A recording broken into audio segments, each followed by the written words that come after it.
Hello, कैसे हैं आप लोग। उम्मीद करती हूँ स्वस्थ होंगे। समय कठिन है, पर हम सब मिलकर इस समय से ज़रूर निकल लेंगे और उसमें आपका मनोरंजन करने के लिए और आपको कुछ नया सिखाने के लिए या सीखे हुए को दोहराने के लिए मैं छोटी छोटी कहानियाँ सुना रही हूँ। इनमें से आज की कहानी का नाम है ईर्ष्या से दूर रहो। ईर्ष्या सदा ही व्यक्ति का नाश करती है। तो चलिए शुरू करते हैं कहानी। किसी गांव में एक जुलाहा अपनी दोनों पत्नियों के साथ रहता था। उसकी बड़ी पत्नी बहुत ही चालाक थी। वह सारे घर पर राज करती और आराम से रहती। उसकी एक बेटी थी जिसका नाम सुखनू था। दोनों माँ बेटी घर का कोई काम नहीं करते, आराम से बिस्तर पर बैठकर हुक्म चलाते। खाना पीना और सोना, यही माँ बेटी का काम था। जुलाहे की छोटी पत्नी बहुत ही सीधे सरल स्वभाव की थी। वह घर का सारा काम करती और बहुत प्यार से रहती थी। अपनी माँ के साथ दुखनू को भी घर का सारा काम करना पड़ता था। सारे दिन काम करने पर भी उन दोनों को जुलाहे की बड़ी पत्नी से डांट खानी पड़ती थी। जुलाहा दुखनू और उसकी माँ की तरफ ना तो कोई ध्यान देता था और न ही उन्हें प्यार करता था। जुलाहा भी सुखनू और उसकी माँ को ही प्यार करता था। वह उन्हें ही नए नए कपड़े बनवाता और उनकी हर जरूरत का ख्याल रखता। दुर्भाग्य से एक दिन जुलाहे की मृत्यु हो गई। उसकी बड़ी पत्नी ने चालाकी से सारी संपत्ति अपने नाम कर ली और सुखनू के साथ आराम से रहने लगी। जुलाहे के मरने के बाद तो दुखनू और उसकी माँ पर दुखों का पहाड़ टूट पड़ा। उन दोनों को जुलाहे की बड़ी पत्नी ने घर से निकाल दिया। वे दोनों सूत काटती और दूसरे के घर में काम करके अपना गुजारा करने लगी। सारा दिन काम करके उन्हें जो भी रूखा सूखा मिलता उसे खाकर अपना पेट भरती थी। एक दिन दुखनों की माँ ने छत पर रुई सुखाने के लिए डाल दी। वह दुखनू से रुई का ध्यान रखने के लिए कहकर स्वयं पानी भरने चली गई। तभी हवा का एक तेज झोंका आया और सारी रुई उड़ाकर ले गया। दुखनू ने रुई पकड़ने की बहुत कोशिश की, परंतु रुई पकड़ न सकी। अब दुखनू जोर जोर से रोने लगी। दुखनू को रोते देखकर पवन देव ने कहा, दुखनू, तुम बहुत अच्छी लड़की हो, रोना बंद करो और मेरे पीछे पीछे आओ, मैं तुम्हारी रुई दिला दूंगा। दुखनू पवन देव की बात सुनकर बहुत खुश हुई और उनके पीछे पीछे चल दी। आगे चलकर रास्ते में दुखनू को एक गाय मिली। गाय ने कहा, बेटी, मेरे चारों ओर बहुत गंदगी हो रही है, तुम इस जगह से गोबर हटा दो। दुखनू बहुत ही दयालु थे और दूसरों की सेवा करना उसका धर्म था। दुखनू ने गोबर हटाकर वहां की सफाई कर दी और घास की गंदगी गाय के सामने से हटा दी। गाय के पीने के लिए बाल्टी में पानी भरकर रख दिया और गाय के सामने चारा डाल दिया। आगे चलकर केली के कहने पर दुखनू ने वहां की भी सफाई कर दी और आगे बढ़ गई। थोड़ी दूर उसे एक घोड़ा मिला।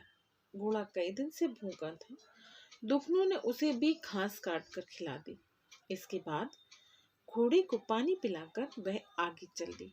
थोड़ी दूर जाकर दुखनू ने देखा कि एक बुढ़िया सूत काट रही है। उसके बाल चांदी की तरह सफेद थे। वह बुढ़िया चांद की माँ थी। पवन देव के इशारे करने पर दुखनू ने बुढ़िया के पैर छुए और अपनी रुई मांगने लगी। बुढ़िया ने कहा, आओ, पहले बालों में तेल लगाकर ताल में स्नान करो और फिर नई साड़ी पहनकर आओ, इसके बाद तुम्हें तुम्हारी रुई मिल जाएगी। दुखनू ने बुढ़िया की बात मान ली। वह अंदर गई और बालों में तेल लगाकर ताल में डुबकी लगा ली। अब तो सुखनू परी के समान सुंदर बन गई। फिर उसने दूसरी डुबकी लगाई तो उसके शरीर पर गहने लग गए। उसके बाद उसमें इतनी हिम्मत नहीं थी कि वह तीसरी डुबकी लगा सके। इसके बाद दुखनू कमरे में गई। वहां पर बहुत सारी कीमती साड़ियां रखी थी। उसने कीमती साड़ियों में से एक सादी सी साड़ी पहन ली और भोजन कक्ष में आ गई। वहां पर तरह तरह के पकवान और मिठाइयां रखी थी। उसने पकवान और मिठाइयों को हाथ भी नहीं लगाया और दाल रोटी खा ली। इसके बाद जब वह बुढ़िया के पास आई तो उसने उसे अपनी रुई लौटा दी। उसकी रुई लौटा दी। बुढ़िया के पास 2 डिब्बे थे। उसने दुखनू से कहा कि वह एक डिब्बा उठा ले। सुखनू ने बड़ा डिब्बा छोड़कर छोटा डिब्बा उठा लिया। अब दुखनू अपने घर की ओर चल दी। रास्ते में उसे वही घोड़ा मिला जिसे दुखनू ने घास खिलाई थी। घोड़े ने दुखनू को अशर्फियों से भरा हुआ घड़ा दिया।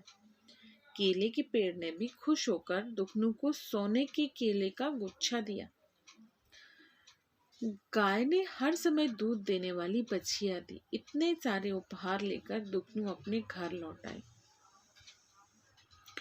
दुखनू की माँ बहुत ही प्रसन्न हुई। माँ और बेटी अब दुख के दिन बीत गए। रात में दुखनू ने डिब्बा खोला तो उसमें से एक सुंदर राजकुमार निकला। राजकुमार ने दुखनू से विवाह कर लिया। अब वे तीनों आराम से रहने लगे। उन्हें अब किसी चीज की कमी नहीं थी। दुखनू और उसकी माँ को सुखी देखकर सुखनू की माँ उनसे ईर्ष्या करने लगी। उसने छत पर रुई सूखने के लिए डाल दी। कुछ ही देर में जब रुई को हवा का झोंका उड़ा कर ले गया तो उसने रुई लाने के लिए सुखनू को भेज दिया। रास्ते में सुखनू को वही गाय, वही पेड़, वही घोड़ा मिला और उन्होंने सुखनू से काम करने के लिए कहा। सुखनू बहुत घमंडी लड़की थी।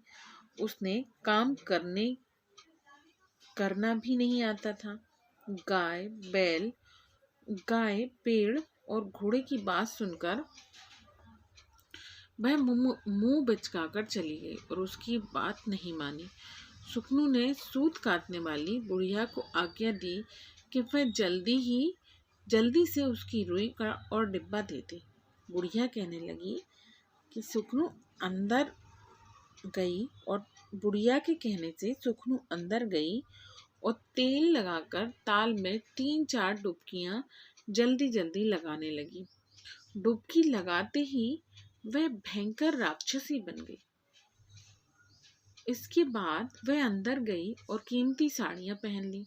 दूसरे कमरे में जाकर सुखनू ने अच्छे अच्छे पकवान खाए। इसके बाद उसने बुढ़िया के पास ही बड़ा वाला डिब्बा उठा लिया और घर की ओर चल दी।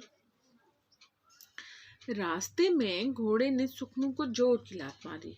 केले के पेड़ ने भी उस पर छिलकों की बरसात कर दी। गाय ने भी उसे सींग मारकर दूर फेंक दिया। इस प्रकार सुखनू रोती बिलखती घर पहुंच गई। उसकी हालत देखकर माँ को बहुत दुख हुआ। सुखनू ने भी जब रात को डिब्बा खोला तो उसमें से एक बड़ा सा अजगर निकला।